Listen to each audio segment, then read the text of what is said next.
Welcome to this special session of online courses introduced by Dr. APJ Abdul Kalam University.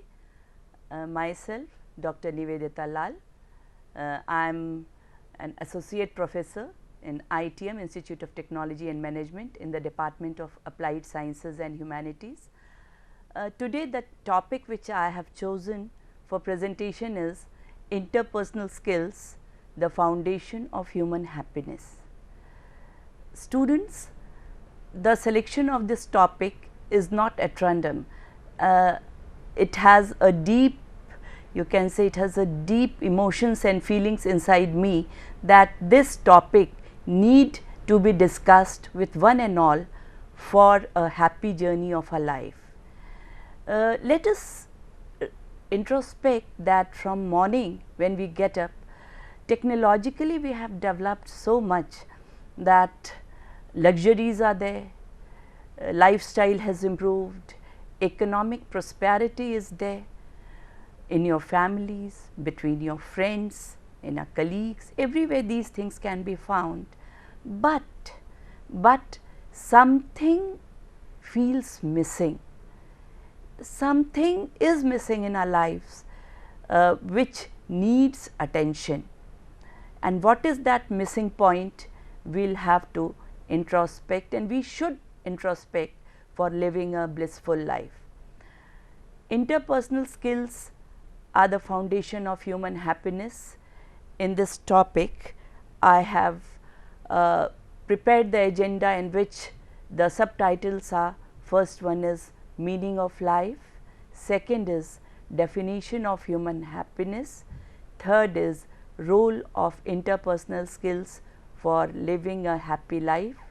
Next topic is factors influencing interpersonal skills, and last but not the least, do's and don'ts required in daily life for a peaceful existence.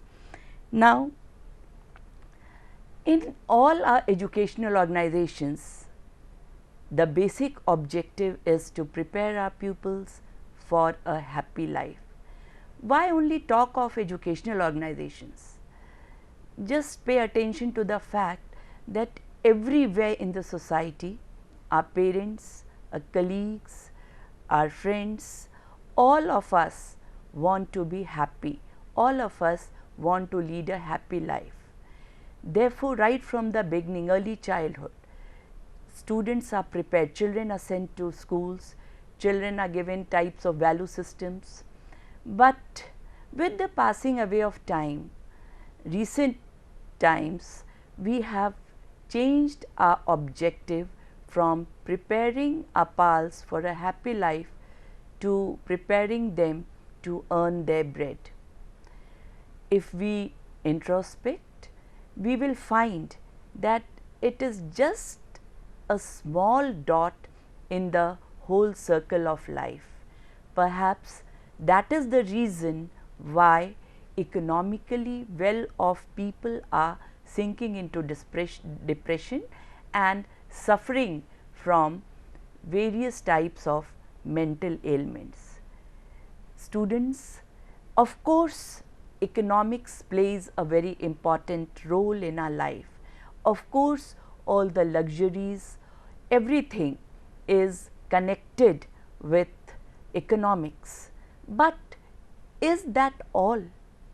Is that all at this stage? If you try to think, might be that it's not that clear to you, but with the passing away of time, within few years, you will learn that getting a good job is one aspect of your life. Now, it is high time that we recheck our education system, our objectives for education, and prepare you for a happy and peaceful life rather than forcing you in the mad race of material pursuit. Before that, as teachers, let us understand few aspects. The first thing which we have to understand is that the students, you who are our subjects in various professional colleges or any other colleges as well, are between the age group of 18 to 25. This I find is the most happening of the whole life of ours, because till 17, 18 you are dependent on your parents for each and every petty things. Society is there, family is there, teachers are there for you.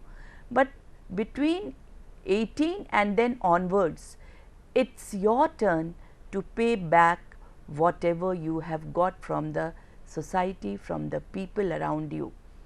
Now, here the training lags behind somewhere. We learn to take, we do not learn to give. We learn to focus on the one aspect of a life, that is economics. We do not understand actually that life is not economics only. Here the relationship between teacher and taught is under scrutiny, because this relationship is very, very delicate.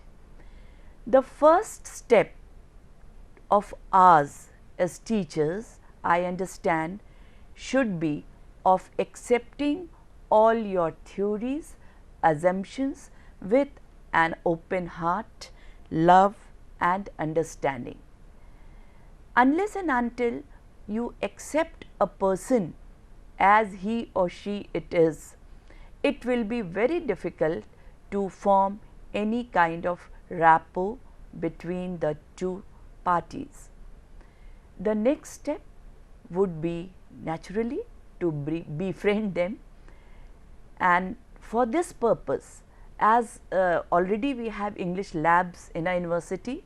It was actually in India first of all started by our university only.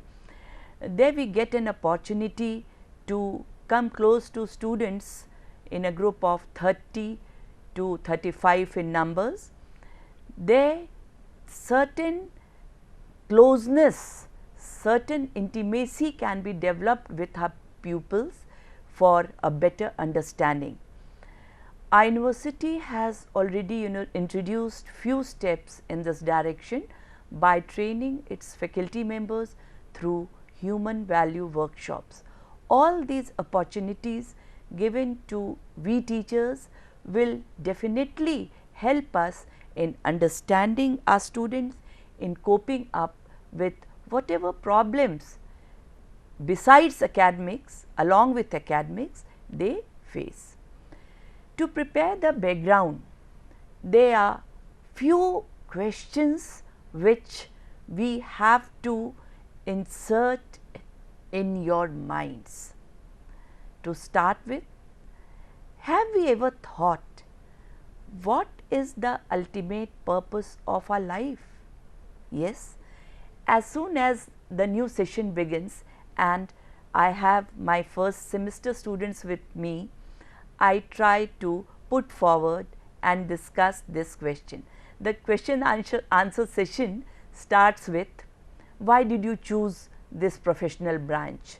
Why did you choose BTech or MBA or B.Pharm course?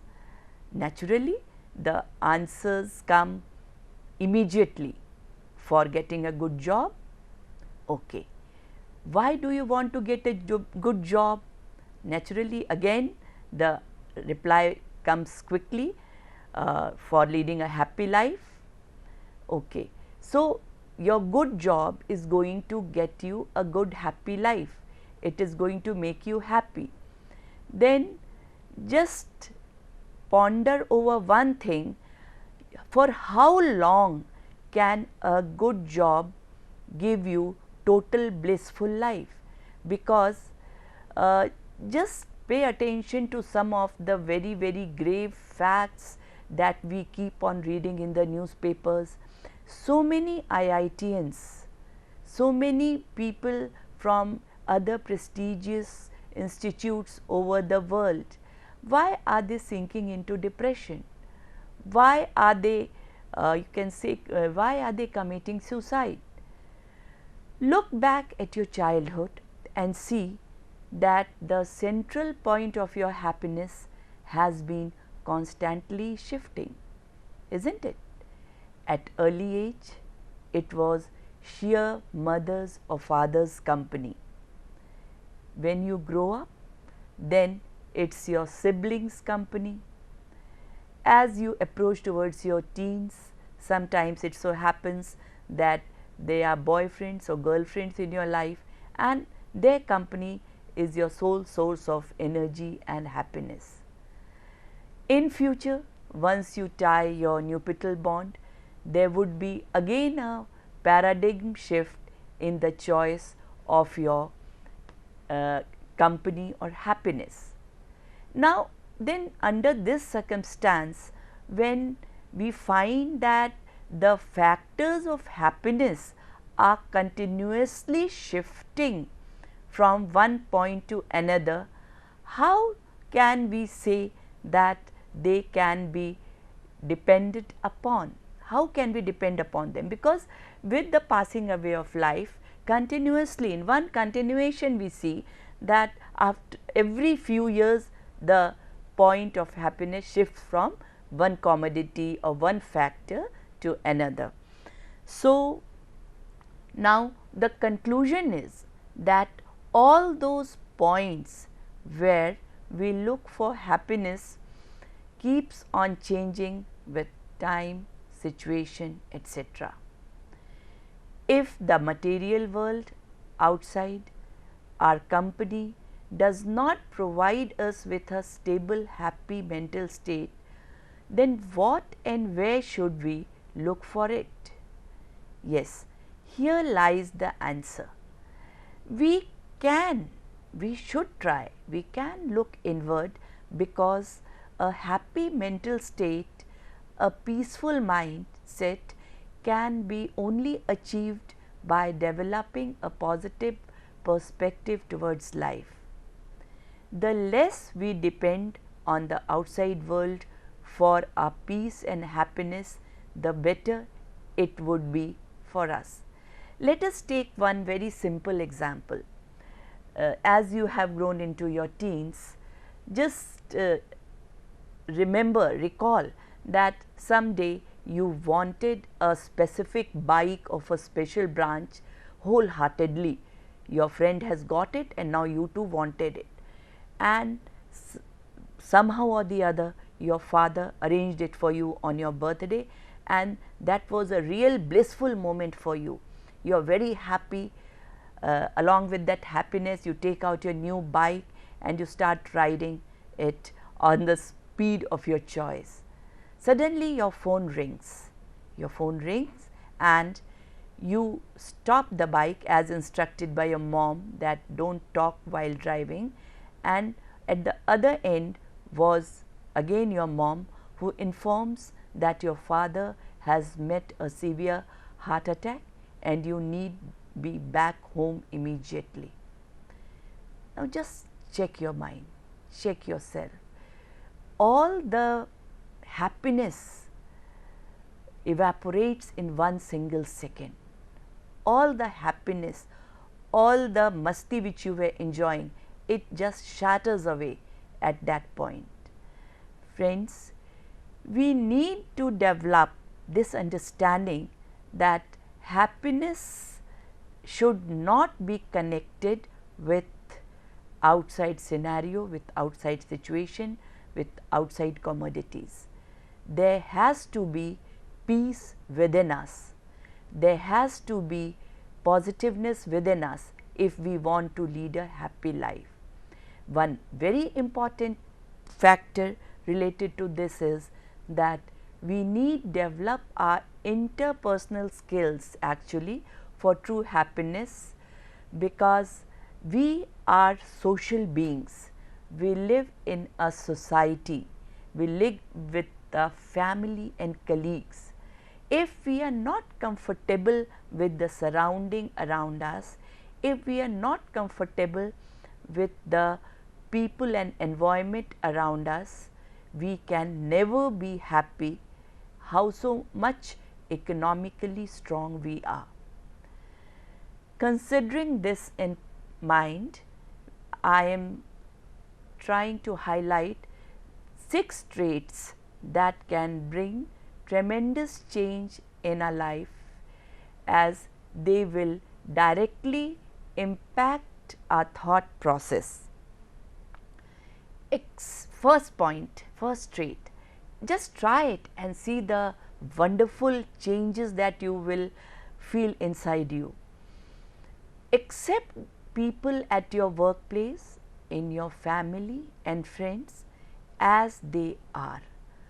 All of us have got some minus and plus points in our personality. The worst part is that we are, I don't know how it happens, right from the early childhood, we are in the habit of pinpointing others' mistakes.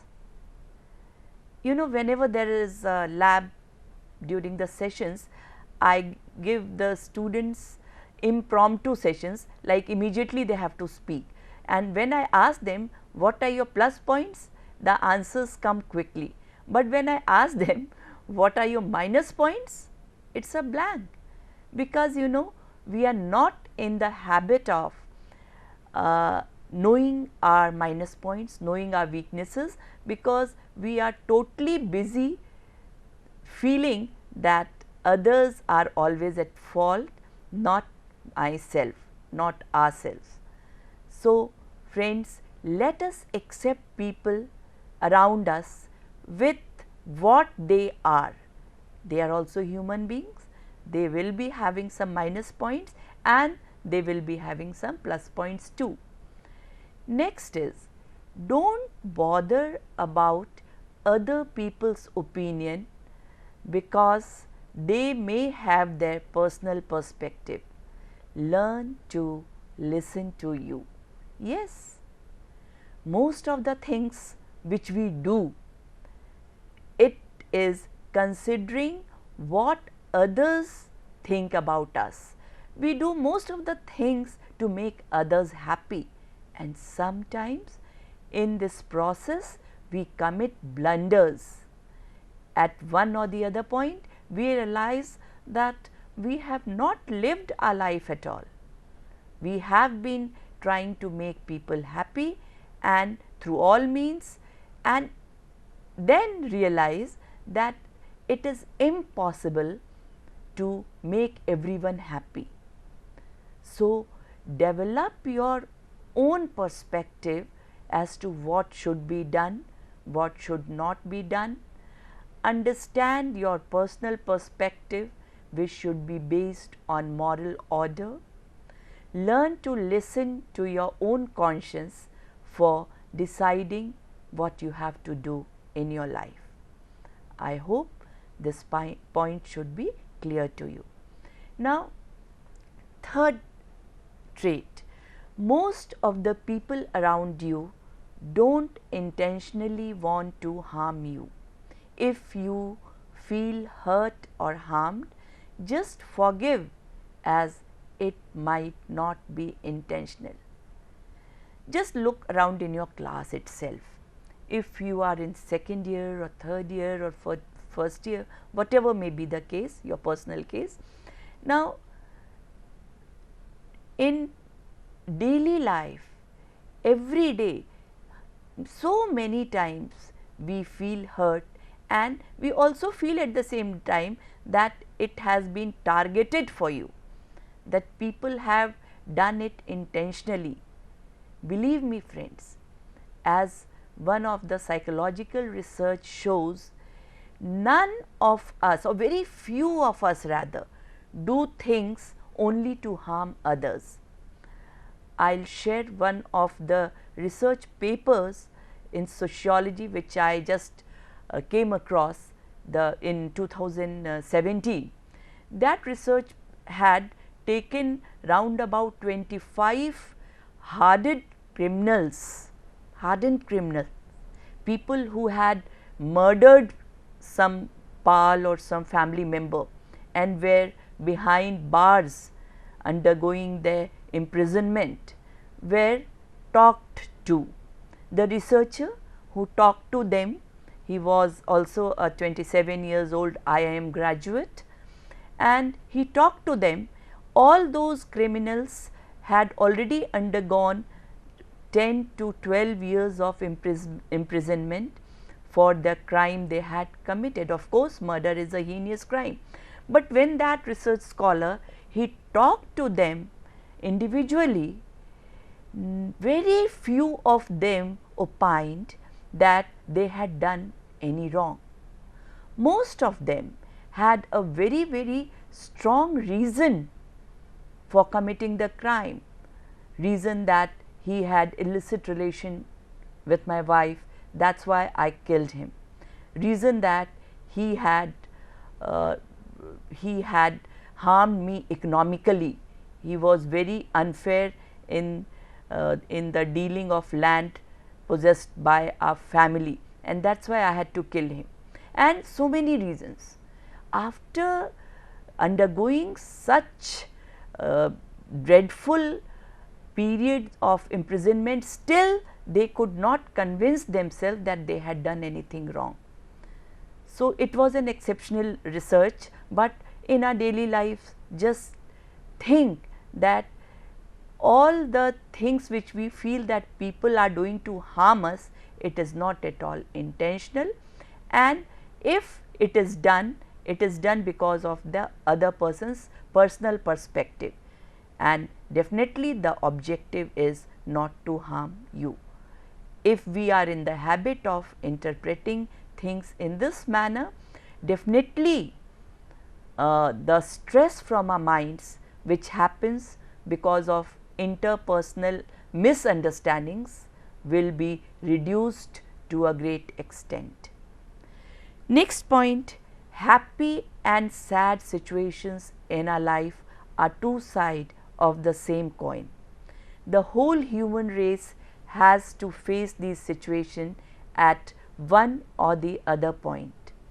Learn to accept this situation boldly and with a stable mind, and never blame others for any kind of unhappiness in your life. We often feel that whatever wrong is happening in our life is because of others. Directly or indirectly, we ourselves are responsible for all the happenings or mishappenings that is happening in our lives. So, friends, if you will pay attention to these points, I am very sure that the so called stress which we are creating for our own selves will be reduced very quickly. We can't change others, but only ourselves. Yes, remember, even changing your own children after certain age is impossible. If things do not move in the right direction in our lives, let us go for an introspection and recheck our perspective, value system, etc. for solving our problems. Happiness is our birthright. Be happy by understanding the interpersonal skills. Thank you.